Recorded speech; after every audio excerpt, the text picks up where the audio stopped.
morning, ito nagluto ako ng pinakbet. So, paluto na siya. Kasi, lalagyan ko to ng ng dahon ng saluyot. Diba? Kasi, dapat, ko to. Ibang hindi ko sana ipapakbit. Pwede gataan, may dahon ng saluyot. Ito, lalagay ko na si saluyot, Tignan mo muna, Yan. Sarap yan. Yummy, yummy yan, Pinakbit.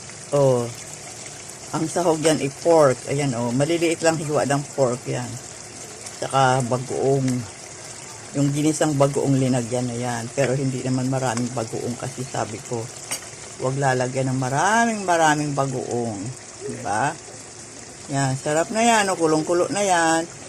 Ilalagay ko na si saluyot. Ayan, Ayan na si saluyot, kinalagay ko na kasi ayaw ko ng overcook ang saluyot. Yan. Tatakpan ko muna para bumaba yung saluyot. Ayan. Tatakpan ko lang. Yan. Balikan ko na lang kayo Yan. Nakatakip lang yan.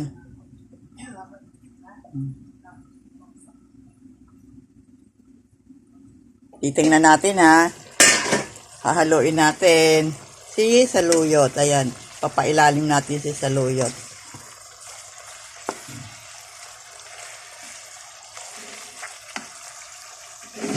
Gusto ko kasi sa saluyot yung yung hindi overcook. Ay, wala na yatang sabaw. Yan. Yummy na yan. Lalagyan ko kaunting tubig Kaunting tubig lang, ilalagay ko lang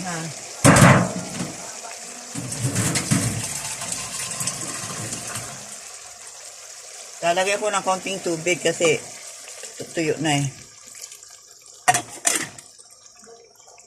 Pakuluin natin.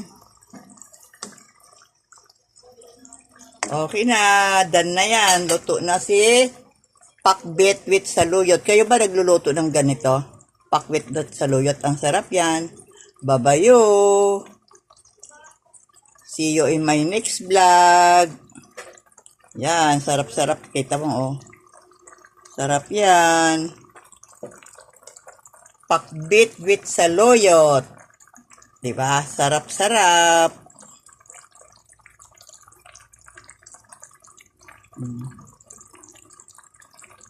Gawin natin 3 minutes. Yan, naka 3 minutes lang ako. Kasi ilalagay ko sa long video. Sabayo.